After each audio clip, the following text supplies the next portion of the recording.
malam hari ini saya bersuka cita dan sebelum saya akan sharing, kita kedatangan seorang putri, tamu.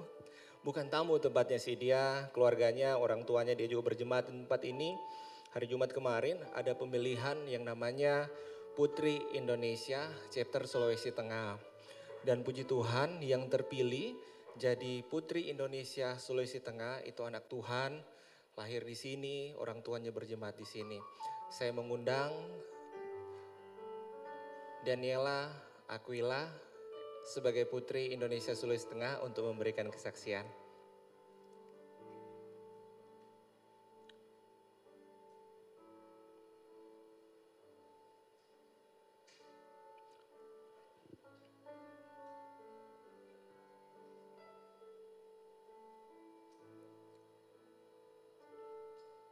Oke, mari kasih tepuk tangan untuk Daniela Aquila sebagai Putri Indonesia. Anggun sekali.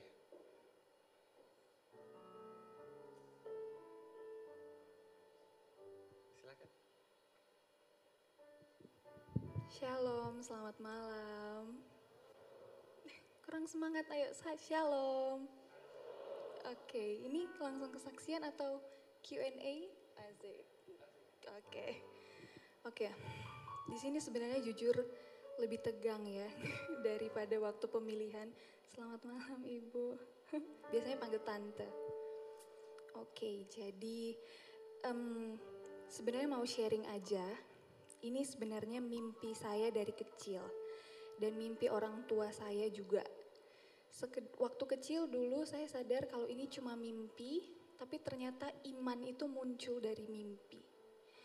Jadi setiap harinya saya berdoa untuk jadi putri, bukan hanya menjadi putri Indonesia, tapi menjadi putri di keluarga, bagaimana bersosialisasi, seperti itu. Jadi memang mimpi itu tumbuh menjadi iman, sekedar cerita juga, kenapa saya bermimpi menjadi putri. Jadi saya lahir prematur, hanya 6 bulan 2 minggu kurang lebih, dengan berat 1 kilogram. Jadi memang dari kecil butuh banyak sekali perjuangan yang orang tua saya lakukan, berdoa. Dan waktu saya lahir masih di inkubator, mami saya itu berdoa tumpang tangan. Bilang, minta dan beriman sama Tuhan. Tuhan, kalau sudah besar dan anak saya tumbuh sehat, saya mau anak saya melayani Tuhan. Seperti itu. Jadi mimpi itu tumbuh dan saya berdiri di sini itu adalah hasil dari perjuangan. Saya juga percaya ini itu mimbar saya untuk melayani Tuhan. Menjadi seorang putri, saya mau kasih tahu ke orang-orang, ke masyarakat di Indonesia walaupun dan juga di luar Indonesia, bahwa anak Tuhan itu bisa dipakai Tuhan dengan cara apapun.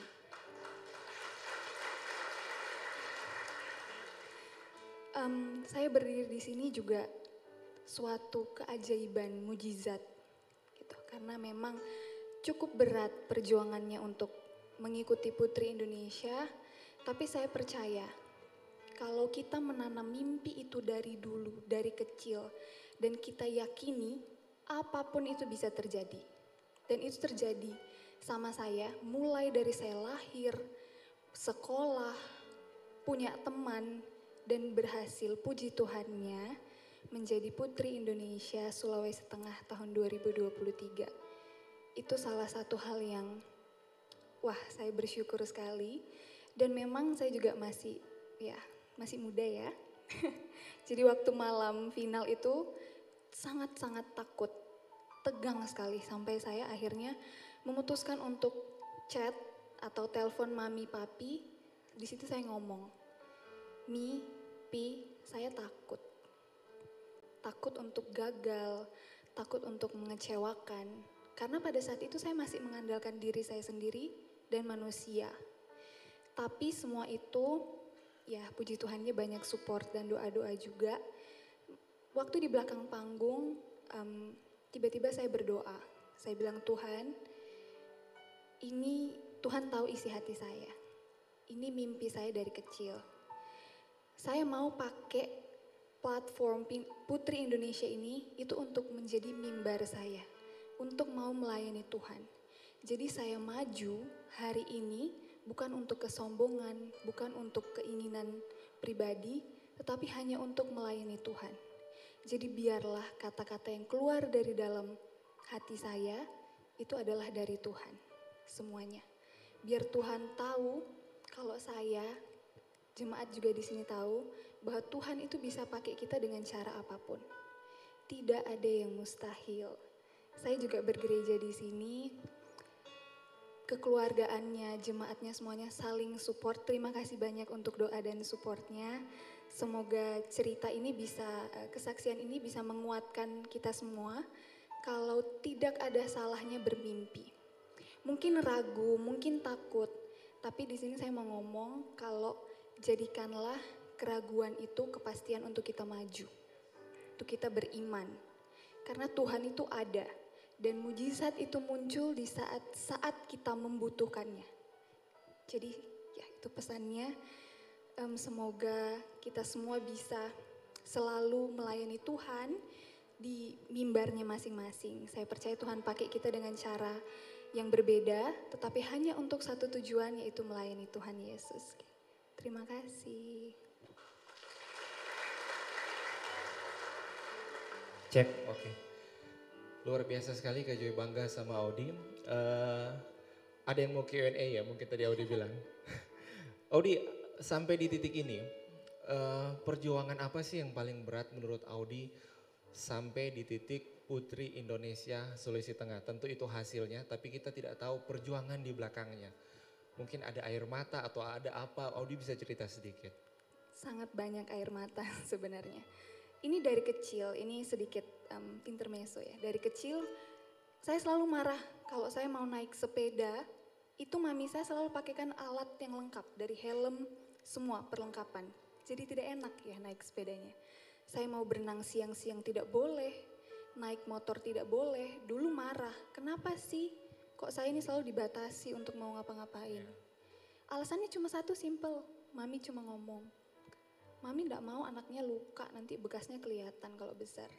Ternyata itu salah satu mimpi, salah satu mami saya imani kalau suatu saat harus jadi putri. Bagaimana cara bisa menjaga diri, seperti itu. Dan saya juga mempersiapkan dari pendidikan, sekarang lagi S2, S1-nya sudah lulus.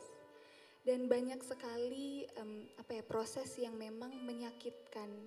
Karena ini hal pertama kali Audi ikut lomba dan memang pertama kali. Iya, perjuangannya cukup berat. Lihat teman-teman nongkrong, tapi Audi harus belajar tentang ya Indonesia, tentang ekonomi, seperti itu. Jadi banyak peperangan dalam diri sendiri. Dan beberapa hari sebelum menjelang lomba, itu beberapa kali crash sama mami. Karena semuanya punya tekanan masing-masing. Dan kita berdua pada saat itu, Audi sendiri juga sadar kalau masih mengandalkan kekuatan manusia. Sebenarnya kan yang mengatur semua ini dari awal, dari Audi lahir itu adalah Tuhan. Yes, betul. Ya, jadi ya sekali lagi berdiri di sini itu hasil perjuangan. Wow. Jadi teman-teman yang diraih hari ini itu bukan sesuatu yang instan, bukan sesuatu yang kebetulan, tapi by proses dengan perjuangan, dengan dedikasi, dengan air mata, dengan doa dan dengan iman. Kasih kemuliaan untuk Tuhan kita yang hebat. Teman-teman, saya undang kita semua berdiri. Kita mau berdoa berkati Audi karena tahun 2023, tahun depan dia akan ke pentas nasional. Mari bangkit berdiri. Dia akan ke pentas nasional Putri Indonesia. Kita doakan dia jadi wakil Sulteng dan bawa harum nama Sulteng, terlebih lagi mempermuliakan nama Tuhan. Amin. Mari tumpang tangan, arahkan tangan ke Audi. Tuhan, malam hari ini kami berkati Daniela Aquila atau yang sering kami sapa Audi. Berkati dia Tuhan, kalau dia sampai di titik ini itu semua karena Tuhan. Dan biarlah perjalanan kehidupannya menjadi perjalanan yang penuh dengan mujizat. Perjalanan penuh dengan kemenangan bersama dengan Tuhan. Kalau tahun depan dia tampil di kancah nasional Putri Indonesia, Tuhan berkarya, Tuhan pakai dia, kasih hikmat, kasih kepintaran. Berkat Tuhan, anugerah Tuhan tercurah dalam kehidupannya. Setiap persiapan, setiap proses Tuhan tolong. Kami percaya yang terbaik Tuhan pasti berikan kepada Audi. Dalam nama Yesus kami berdoa. Haleluya. Amin. Kasih tepuk tangan untuk Tuhan. Terima kasih kesaksian yang luar biasa. Haleluya.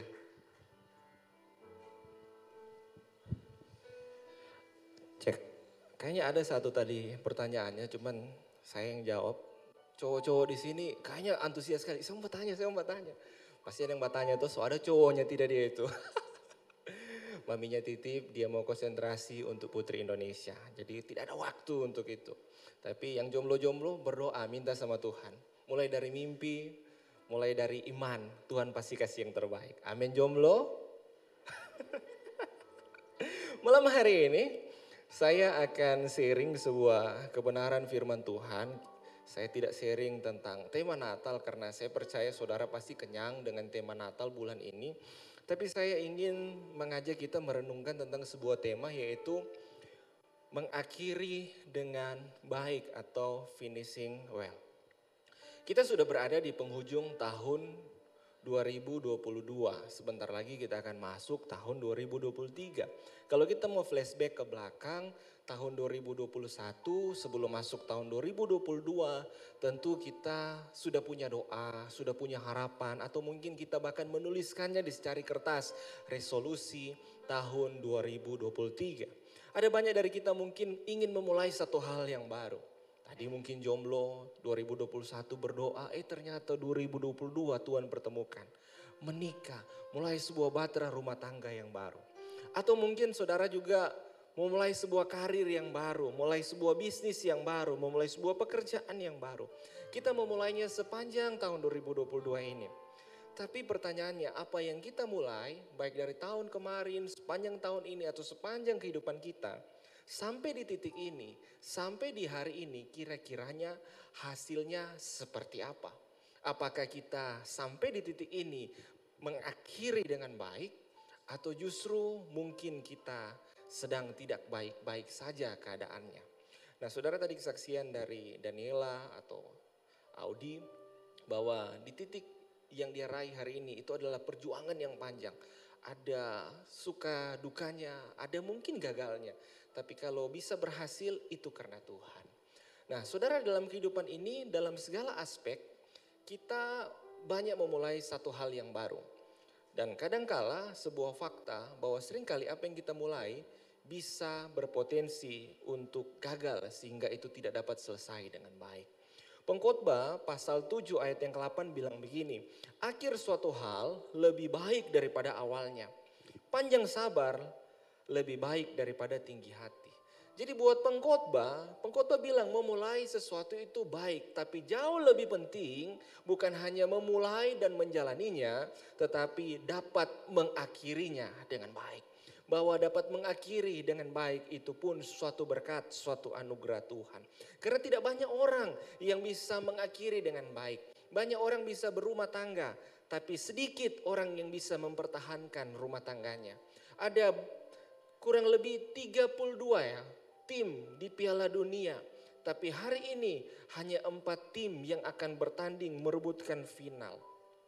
Jadi ada banyak gagal-gagalnya saudara. Jangan menilai bagaimana memulainya, tapi nilai bagaimana mengakhirinya.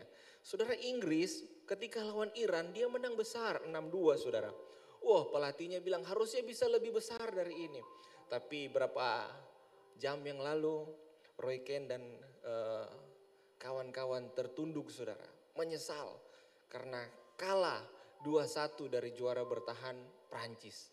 Jadi saudara, bukan bagaimana mengawali dengan menang besar, tapi konsisten untuk terus memenangkan sebuah pertandingan.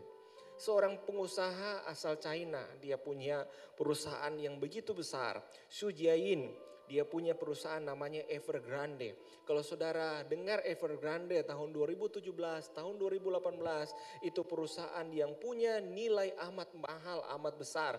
Dia ditaksir pada tahun 2014 kekayaannya atau nilai perusahaannya senilai 40 miliar US dollar.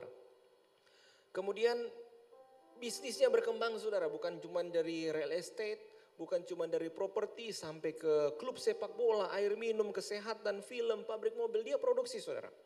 Kemudian Sujian ini dinobatkan sebagai orang terkaya di China, mengalahkan Jack Ma. Karena dia punya kekayaan pada waktu itu senilai 620 triliun rupiah. Nah, itu tahun 2017-2018. Bisnis yang begitu besar, sebuah empire, sebuah kerajaan yang dia bangun. Tapi ternyata awal tahun 2020 perusahaannya kolaps saudara. Dia punya hutang sebesar 300 miliar US dollar. Kemudian nilai perusahaannya yang tadinya 40 miliar US dollar merosot hanya tinggal 4 miliar. Saudara, ancur-ancuran, kemudian dia punya utang yang gagal bayar, yang tidak bisa dilunasi. Saudara, hari ini orang lupakan Evergrande saudara. Sebuah bisnis empire yang besar di Cina tapi toh bisa runtuh. Memulainya dengan baik, tapi kita juga harus berpikir mengakhirinya dengan baik. Dalam kehidupan pelayanan, dalam kehidupan gereja. Bulan yang lalu saya cerita ada beberapa pendeta hamba Tuhan, gerejanya besar, jemaatnya ribuan, konseling banyak orang tentang kesehatan mental. Tapi satu kali dia punya masalah, dia tidak mampu bertahan lewati masalahnya. Apa yang dilakukan? Bunuh diri saudara. Pendeta masih muda. Dan hari ini kita juga kenal seorang pendeta namanya Carl Lentz. Carl Lentz saudara. Carl Lentz ini pendetanya selebriti pastor saudara. Siapa dia saudara? Dia teman akrab sama Justin Bieber, sama Oprah Winfrey, kemudian berapa rapper di Amerika, artis-artis saudara. Dia kemana-mana naik jet pribadi, dia KKR ribuan orang. Saudara, dia memulai dengan baik, memenangkan banyak jiwa-jiwa, kemudian dia bisa memenangkan selebriti saudara. Jadi dampak yang positif, pelayanannya diberkati Tuhan. Tapi 2020 awal dia terlibat skandal saudara. Kemudian dia rumah tangganya koya, dia pisah dengan istrinya. Kemudian skandalnya itu makin membesar, dia juga tidak kunjung bertobat. Sampai akhirnya Hillsong New York pecat dia, cabut kependetaannya. Sayang sekali orang punya potensi besar, orang punya hal yang luar biasa Tuhan pakai. Tapi tidak mampu mengakhiri dengan baik. Nah saudara, kadangkala kita pun ada di posisi seperti ini. Coba kita evaluasi lagi hidup kita sepanjang tahun 2022. Apa yang sudah kita mulai? Apa yang sudah kita bangun? Apa yang sudah kita impikan? Apakah semuanya itu sampai di titik ini berakhir dengan baik? Nah hari ini kita mau belajar beberapa hal apa yang harus kita lakukan. Paling tidak saudara, kita tidak bicara hal yang panjang, hal yang terlalu jauh. Tapi kita coba introspeksi, evaluasi dari tahun ke tahun. Tahun ini bagaimana sih kita mengakhirinya supaya ini menjadi bahan perenungan setiap tahun. Sampai pada akhirnya tujuan yang besar yang Tuhan ciptakan untuk kita gapai itu berhasil kita akhiri dengan yang baik.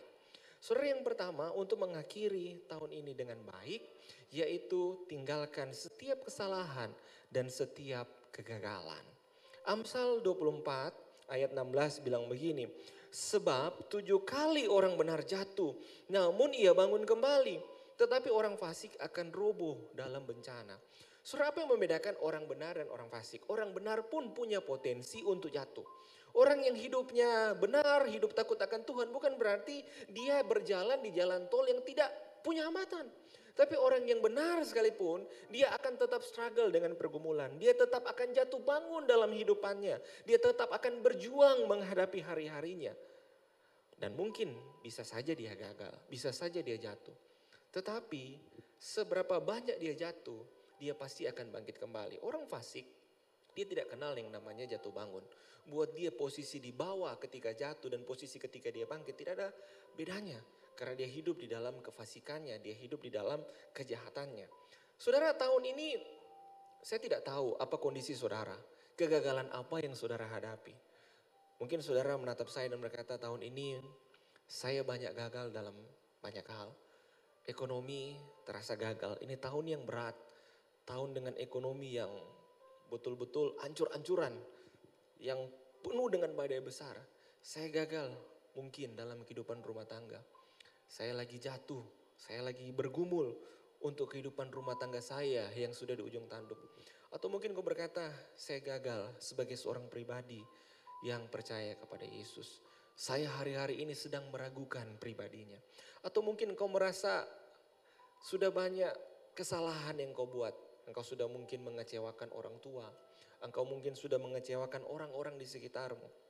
Atau mungkin tidak hanya itu, kita bukan sekedar gagal, bukan sekedar lakukan kesalahan, tapi yang paling berat yaitu kita jatuh dalam dosa, bahkan sampai hari ini mungkin masih terikat oleh dosa itu.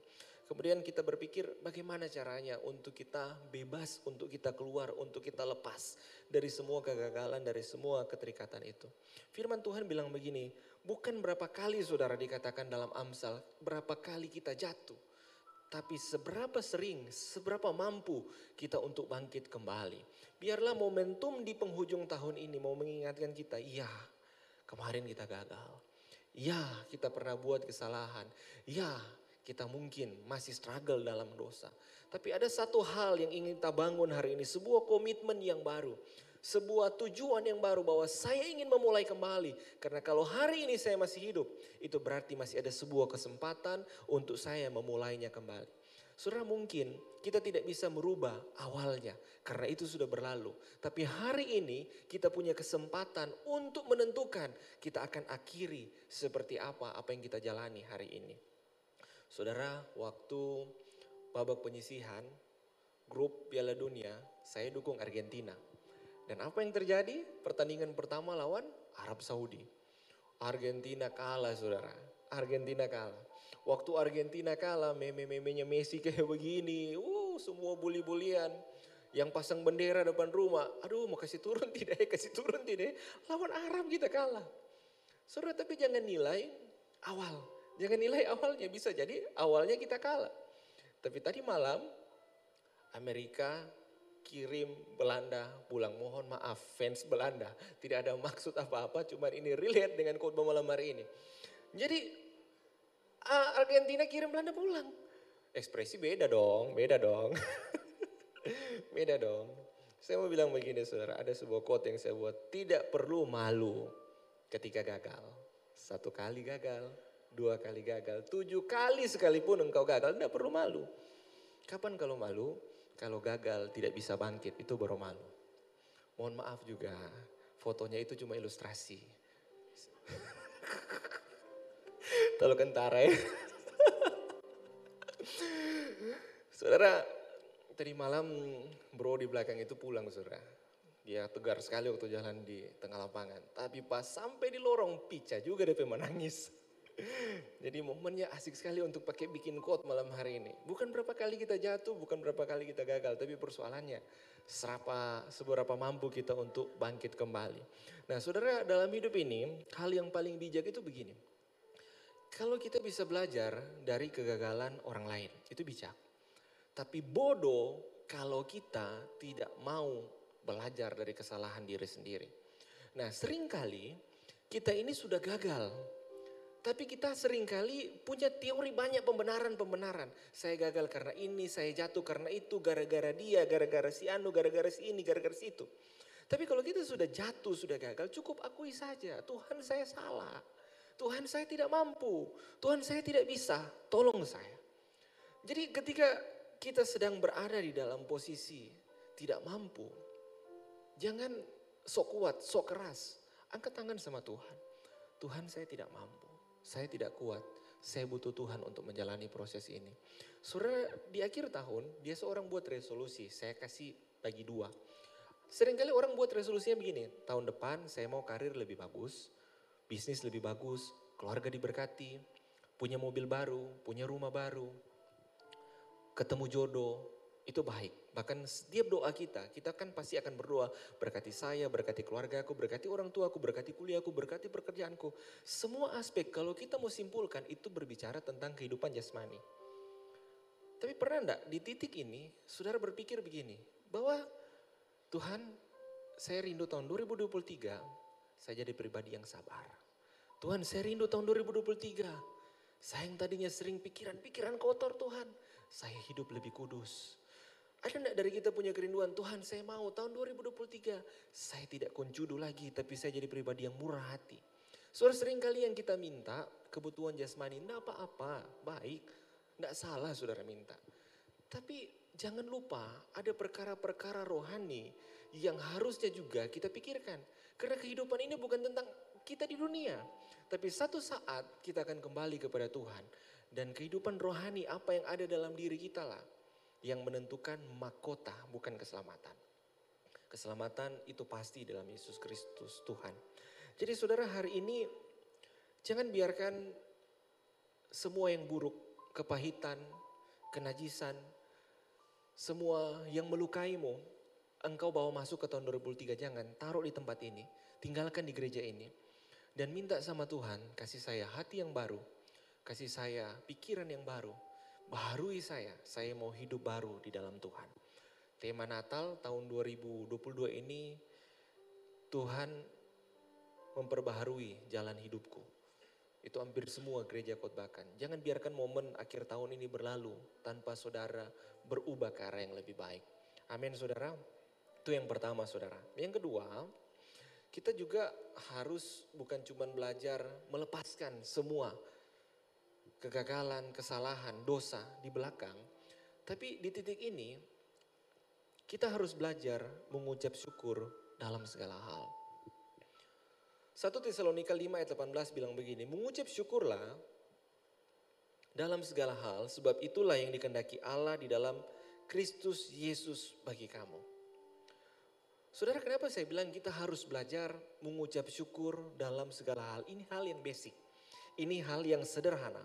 Tetapi begini saudara, seringkali hal yang amat simpel sederhana ini sulit kita lakukan. Karena kenapa saudara? Faktanya, kenyataan hidup yang kita alami, begitu banyak yang menyakitkan.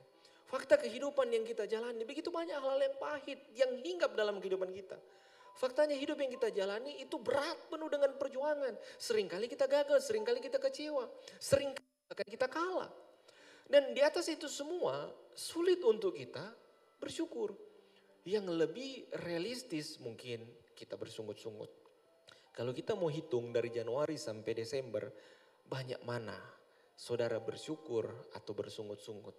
Saudara, 1 Korintus pasal 10 ayat 10 bilang begini, dan janganlah bersungut-sungut seperti yang dilakukan oleh beberapa orang dari mereka, sehingga mereka binasa oleh malaikat maut. Saudara, bersungut-sungut itu sebenarnya hal yang manusiawi. Tapi tahukah saudara, firman Tuhan bilang begini, sehingga mereka dibinasakan oleh maut. Mungkin saudara ketika kita bersungut-sungut tidak langsung mati. Tapi lewat persungutan kita membawa kita kepada kematian. Apa yang mati? Rohani kita saudara. Kerohanian kita bisa mati karena efek atau dampak dari bersungut-sungut itu sangat luar biasa negatif. Kenapa? Yang pertama saudara, orang yang bersungut-sungut itu dia melempar tanggung jawab ke orang lain. Jadi orang yang selalu bersungut-sungut dia tidak pernah merasa salah. Buat dia kalau ada sesuatu yang terjadi dalam sekeliling kehidupannya, itu yang salah. Jadi kalau misalnya orang lain menegur dia, orang itu yang salah. Kalau mungkin keadaan lagi tidak baik, atau mungkin dia lagi gagal, dia lagi menderita, keadaan yang salah. Kalau perlu yang salah itu Tuhan. Bukan saya yang salah, pokoknya yang harus berubah lingkungan, dan kalau perlu Tuhan yang harus lebih baik lagi jadi Tuhan. Kadangkala orang yang bersungut-sungut, dia pusat kehidupannya adalah diri sendiri bukan Tuhan. Jadi itu bahayanya saudara. Jadi dia sering lempar tanggung jawab ke orang lain. Kemudian mematikan semangat hidup. Orang yang bersungut-sungut dia tidak lagi melihat pengharapan di tengah-tengah kegagalan, di tengah-tengah kesukaran. Orang yang bersungut-sungut dia tidak punya passion, gairah untuk menjalani hidup. Karena buat dia tidak ada artinya untuk lakukan hal-hal seperti itu. Kemudian bisa merusak hubungan, menular ke orang lain. Ada teman yang suka bersungut-sungut? Ada kenal orang bersungut-sungut? Ada? Baik-baik semua kayaknya di sini. Ada yang datang dengan temannya? Coba lihat dulu. Tukang bersungut-sungut, tanya ke dia, kamu tukang bersungut-sungut? Bilang bertobat. Karena itu menular ke orang lain. Kalau dia cerita yang negatif, kadang-kala terbawa emosinya, terbawa suasananya. Kemudian ternyata bersungut-sungut itu bisa merusak kesehatan. Orang bisa terganggu kesehatannya karena bersungut-sungut. Karena firman Tuhan bilang hati yang gembira adalah obat. Kemudian ketika itu dibiasakan, itu jadi karakter, itu bisa mengikat dan itu sulit diubah ketika itu jadi karakter. Tapi Ibrani 13 ayat 15 bilang begini, sebab itu marilah kita oleh Dia senantiasa mempersembahkan korban syukur kepada Allah, yaitu ucapan bibir yang memuliakan namanya. Saudara, korban syukur itu berbicara memang bukan hanya sekedar bersyukur, berterima kasih kepada Tuhan. Tetapi korban syukur menempatkan diri. Kondisi tidak bisa bersyukur, tapi mampu bersyukur. Kondisi sebenarnya tidak mampu berkata, Tuhan engkau baik. Tapi dia mampu berkata, Tuhan baik. Dia ada dalam kondisi tidak mengenakan. Tapi dia bisa melihat walaupun kondisi tidak mengenakan. Walaupun kondisi tidak lagi baik-baik saja. Dia masih bisa melihat ada rencana Tuhan yang indah yang akan Tuhan genapi. Saudara, ada lagi buruh satu. Dia bilang begini, terima kasih atas segalanya Tuhanku. Engkau telah memberikan segalanya sehingga aku tidak dapat mengeluh. Ini juga mohon maaf fansnya Brasil. Baru pulang saudara. Ini saya ambil dari statusnya saudara. Statusnya Neymar di Instagram. Saya terjemahkan, saya bacakan ya, dia bilang begini. Ini dia mulai dengan kata-kata begini. Aku secara mental hancur, kata Neymar.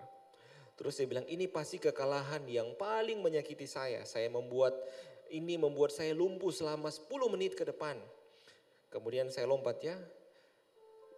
Dia bilang begini, terima kasih atas dukungan kepada tim nasional kami, sayang itu tidak berhasil. Ini akan menyakitkan untuk waktu yang lama. Memang lama kayaknya, masih ada yang merasa DP sakit sampai sekarang. Tapi ini kata-kata Neymar, tapi terima kasih untuk segalanya Tuhanku, engkau telah memberikan segalanya sehingga aku tidak bisa mengeluh. Terima kasih telah menjagaku, semua kehormatan dan kemuliaan selalu untukmu apapun situasinya. Wow, ketika saya baca itu saudara, saya bangga saudara. Tidak mungkin Cristiano Ronaldo mampu tulis seperti itu. Karena Neymar saya percaya dia mampu, karena dia takut Tuhan, karena dia anak Tuhan. Saudara, kadang dalam hidup ini sebagai anak Tuhan, kita ada dalam momen-momen yang tidak menyenangkan, momen-momen yang tidak baik. Mungkin di momen itu kita tidak bisa melihat yang namanya kebaikan Tuhan. Dan mungkin secara daging kita mempertanyakan, Tuhan di mana sih kamu ketika saya lagi alami seperti ini? Tuhan di mana Tuhan ketika saya harus alami seperti ini? Tapi ketika kita mampu mengucap syukur, berarti kita mampu melihat bahwa Tuhan itu baik dalam segala situasi dan dia tidak pernah meninggalkan kita. Saudara, manfaat mengucap syukur itu bisa memperbaiki hubungan. Saudara, satu kali ada seorang yang mau bunuh diri. Dia jengkel dengan kehidupannya, pekerjaannya, semua kehidupannya dia jengkel. Satu hari dia beli senjata api saudara. Dia berpikir saya akan bunuh diri. Dia simpan saudara sampai dia pulang kantor, dia akan akhiri hidupnya di rumah. Tapi ketika pulang bosnya panggil, bro masuk ke ruangan saya mau bicara. Dia bilang aduh ini kata-kata apa lagi dia mau bilang. Ternyata dalam ruangan bosnya bilang begini, saya mau berterima kasih sama kamu. Kinerja kamu luar biasa. Karena kamu sudah melakukan hal-hal yang lebih untuk perusahaan ini. Perusahaan ini saya secara pribadi berterima kasih sama kamu. Wah saudara, ketika dengar itu, ketika keluar kantor dia buang saudara pistolnya. Dia tidak jadi bunuh diri. Karena kenapa? Dihargai, diapresiasi, itu bisa memperbaiki hubungan. Saudara, meningkatkan produktivitas. Mengucap syukur meningkatkan produktivitas. Saudara, ketika kita mau jalani hari, mulailah dengan doa, dengan pujian, dengan ucapan syukur. Ayo berterima kasih sama Tuhan, hari ini masih bisa bangun, hari ini masih bisa kerja, punya pekerjaan, hari ini bisa beraktivitas. Tapi coba satu kali saudara coba 1 minggu dengan saudara tidak mengucap syukur, tapi justru saudara bersungut-sungut begini. Coba yang saudara hitung yang saudara tidak punya. Pasti akan jauh lebih berat. Tapi sebaliknya akan jauh lebih ringan ketika kita mengucap syukur. Kemudian ada banyak hal saudara, meredakan rasa sakit, bagus untuk jantung, tidur lebih nyenyak. Karena memang firman Tuhan sudah nyatakan hati yang gembira itu adalah obat. Kemudian mengurangi stres. Mengurangi stres. Bulan yang lalu saya khotbah tentang mental health di tempat ini. Datang sama Tuhan, salah satu kuncinya untuk kita dapat disegarkan. Saudara, tentara Amerika ketika mereka pulang perang Vietnam, apakah itu perang di Irak, mereka alami depresi, stres yang berat, trauma yang berat akibat kondisi perang. Kemudian ketika mereka datang di terapi dengan rohaniawan, apa treatment yang dilakukan untuk mereka, saudara tahu? Jadi mereka ditaruh di satu ruangan, kemudian dia punya konselor itu bilang begini, coba kalian hitung hal-hal apa yang kalian syukuri hari ini. Ada yang ingat, saya bersyukur saya masih punya anak yang luar biasa. Saya bersyukur untuk istri yang mengasihi saya. Saya bersyukur untuk rumah yang Tuhan kasih. Saya bersyukur untuk pekerjaan, untuk income yang Tuhan kasih. Dan mereka disuruh teriakan itu, suarakan itu. Dan setelah mereka hitung berkat-berkat Tuhan, setelah mereka bersyukur untuk semuanya, beban hidupan mereka berkurang saudara. Itu yang terjadi, itu manfaatnya. Nah saudara, satu kali ada seorang yang bernama Violet Jessop. Violet Jessop. Seorang yang bekerja di industri kapal jadi perawat. Satu kali dia bekerja di sebuah kapal yang namanya Olympic. Ini 1000 tahun 800-an saudara. Ternyata kapal itu naas. Dia bertabrakan kemudian tenggelam, tapi sebagian penumpang masih selamat. Salah satu diantaranya Violet Jessop. Kemudian setelah peristiwa itu dia kembali melamar cari kerja. Dan dia diterima di sebuah kapal yang baru, yang megah, yang besar. Hari ini kita kenal itu kapal Titanic. Kisahnya kita tahu, Titanic pada akhirnya tabrak gunung es kemudian tenggelam. Ternyata Violet Jessop itu salah satu orang yang selamat dari peristiwa naas itu. Dia masih dapat tempat di Skocie pada saat itu. Tapi dia mengalami hal yang luar biasa, momen kapal Titanic itu tenggelam. Nah kira-kira saudara, kalau saudara jadi Violet Jessop ini, saudara masih mau balik ke laut, saudara masih mau naik kapal?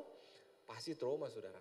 Tapi apa yang terjadi? Dia tetap bekerja di kapal saudara. Kapal ketiga tempat dia bekerja itu namanya Britannic kapalnya. Itu kapal terbaru, versi terbaru dari Titanic. Apa yang terjadi? Kapal itu juga karam saudara. Tapi kali ini Violet tenggelam. Kemudian ketika kapal itu mulai tenggelam, menarik dia ke dasar. Tapi tiba-tiba ada sebuah tangan yang tangkap dia kembali, kemudian tarik dia ke permukaan dan kasih naik dia di Skocie untuk diselamatkan sampai ke tepi. Saudara, saya mau bilang begini, bayangkan kehidupan kita Violet Jessop. Tuhan Yesus itu tarik kehidupan kita yang tadinya akan tenggelam di dalam dosa, dia angkat, dia taruh di Skocie untuk diselamatkan. Tidak hanya itu saya percaya, itu laut yang dingin, dia pasti juga akan memakaikan baju yang hangat. Dia akan menyiapkan kebutuhanmu di atas Skocie kehidupanmu. Bahkan sepanjang Skocie itu berjalan sampai ke tepian, pasti yang ada di kepala dan mulut bibir dari Violet Jessop mengucap syukur dan berterima kasih sama Tuhan. Nah saudara, saya bilang begini, di penghujung tahun ini mungkin ada banyak luka yang kau derita, ada banyak kekecewaan yang kau alami, ada banyak hal yang kau lalui. Tapi jangan berhenti mengucap syukur. Bersyukurlah dalam segala hal. Karena itu yang dikehendaki Tuhan. Dan engkau lihat ketika engkau mengucap syukur dalam segala hal. Yang tadinya pintu tertutup, Tuhan akan bukakan. Yang tadinya hal-hal itu menekan kehidupanmu, Tuhan akan berikan kelepasan. Masalah yang kau alami, saya percaya dalam kasih anugerahnya, tangannya akan terulur untuk menolong kehidupan saudara. Amin saudara. Saudara, itu yang kedua. Yang ketiga, yang terakhir, kita bukan hanya melupakan, melepaskan semua kegagalan, setiap dosa masa lalu kita. Bahkan kita mulai mengucap syukur untuk hal-hal yang Tuhan percayakan. Tapi yang ketiga yang paling penting yang harus kita lakukan di penghujung tahun ini untuk mengakhirinya menjadi finishing well adalah bergantung dan mengandalkan Tuhan dalam segala hal. Yeremia 17 ayat 7 dan 8 bilang begini. Diberkatilah orang yang mengandalkan Tuhan, yang menaruh harapannya pada Tuhan. Ia akan seperti pohon yang ditanam di tepi air, yang merambat akar-akarnya ke tepi batang air dan yang tidak mengalami datangnya panas terik, yang daunnya tetap hijau, yang tidak khawatir dalam tahun kering dan yang tidak berhenti menghasilkan buah. Andalkan Tuhan. Kenapa? Sebab 2023 kita tidak tahu akan seperti apa, akan terjadi apa di sana. Saya beberkan beberapa fakta, ini bukan sebuah hal untuk menakut-nakuti saudara, tapi ini sebuah prediksi, sebuah pendapat yang memang disampaikan oleh para ahli dan pakar. Ekonom bilang krisis ekonomi di tahun 2023 berisiko lebih lama dan sifatnya akut. Saudara tahu penyakit yang akut itu mematikan. Dan itu lama saudara. Jadi PHK yang terjadi akhir tahun ini bisa saja akan lebih besar terjadi di tahun 2023. Kondisi ekonomi yang lagi tidak baik-baik saja bisa saja makin hebat di tahun 2023. Kemudian apa? Menkeu bilang, Sri Mulyani bilang, waspada. Tidak hanya krisis ekonomi, tapi krisis pangan menghantui bukan cuma Indonesia, dunia 2023. Saudara, dengan perang Rusia dengan Ukraina ini mempengaruhi saudara seluruh dunia. Karena pasokan pangan itu terbatas. Bahkan di negara-negara Eropa dilakukan pembatasan untuk orang belanja di supermarket. 2023 diprediksi akan makin hebat. Saudara, tidak hanya itu saudara. Pandemi dikatakan oleh pakar juga saudara, ini pendapatnya pandemi COVID-19 bisa berlanjut hingga 2023.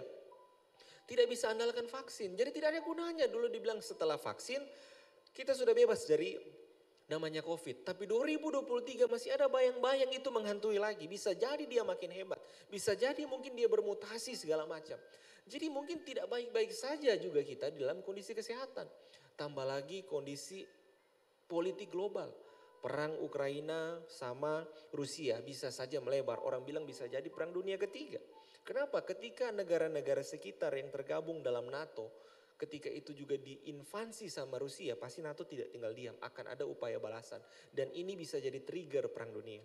Belum lagi kondisi politik Amerika dan China. Kalau Amerika sampai berani invasi China, bela Taiwan saudara, ini bisa jadi perang.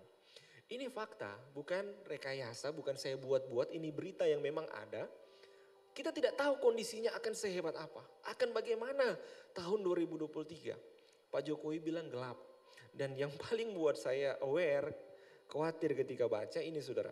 Ilmuwan temukan 13 virus zombie yang telah beku 48.500 tahun.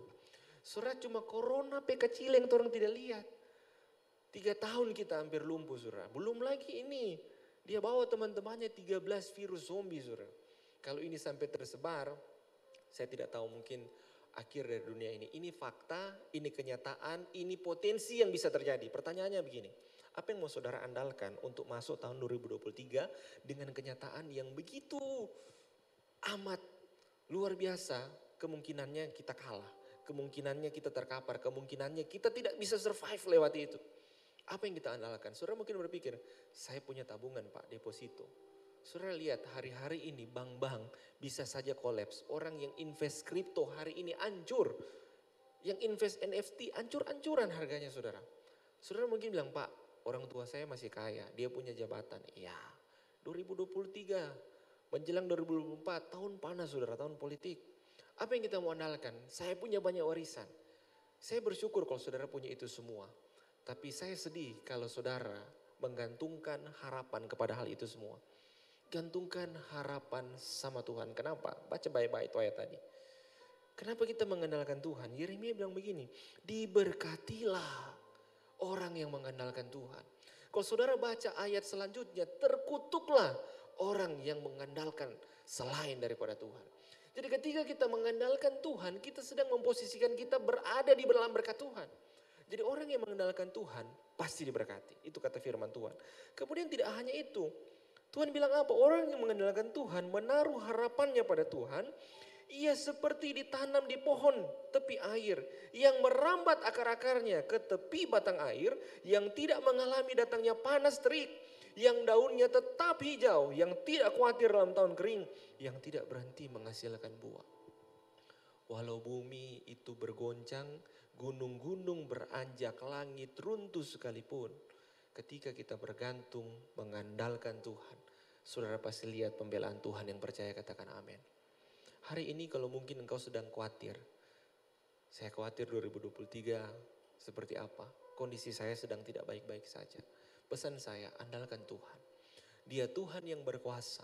Ketika bangsa Israel merasa mereka akan mati. Mereka terjepit di belakang tentara Firaun. Di depan laut Tiberau. Mereka tidak tahu harus berbuat apa. Kondisi tidak memungkinkan untuk mereka melawan. Mereka tidak diperlengkapi persenjataan perang. Apa yang mereka lakukan? Mereka berseru kepada Tuhan. Dan mereka melihat mujizat laut Tiberau terbelah. Dilakukan oleh Allah Israel yang hidup. Hari ini tahun 2023 mungkin menakutkan. Fakta-faktanya mungkin kita tidak bisa survive. Tapi saya mau bilang, sepanjang engkau mengandalkan Tuhan, sepanjang engkau menaruh pengharapan pada Tuhan, engkau akan melihat mujizat demi mujizat terjadi dalam kehidupanmu. Yang percaya katakan amin. Saudara, saya berhenti, mari tunduk kepala. Saya tidak tahu apa yang saudara alami hari-hari ini. Sepanjang tahun 2022 mungkin ada air mata, duka cita, mungkin saudara kecewa, engkau terluka. Atau mungkin engkau bergumul untuk banyak hal. Engkau sedang ancur-ancuran, engkau sedang dalam posisi terendah, engkau sedang kalah dalam hidup ini. Atau bahkan mungkin engkau terikat oleh dosa hari-hari ini. Engkau tidak tahu bagaimana harus keluar. Kabar baiknya, datang sama Tuhan. Seberapa saudara rindu untuk dipulihkan. Seberapa rindu saudara untuk Tuhan sembuhkan. Sejauh itu pun Tuhan sangat rindu memulihkan dan menyembuhkan kehidupan saudara. Mari belajar bersyukur sama Tuhan. Mari belajar memuji menyembah Dia. Mari belajar tinggikan Dia. Bahwa dalam setiap masalahmu, dalam setiap kesukaran yang engkau hadapi, Dia sedang turut bekerja untuk mendatangkan kebaikan dalam kehidupanmu. Mungkin hari-hari ini engkau ragu, engkau takut, engkau khawatir untuk hari esok. Sesuatu yang tidak pasti, sesuatu yang amat menakutkan. Tapi yakinlah, percayalah, sepanjang engkau menggantungkan harapanmu pada Tuhan. Firman Tuhan katakan 1.000 orang boleh rebah di sisi kirimu, 10.000 rebah di sisi kananmu. Tapi hal itu tidak akan menimpa engkau, sebab engkau berjalan bersama dengan Tuhan.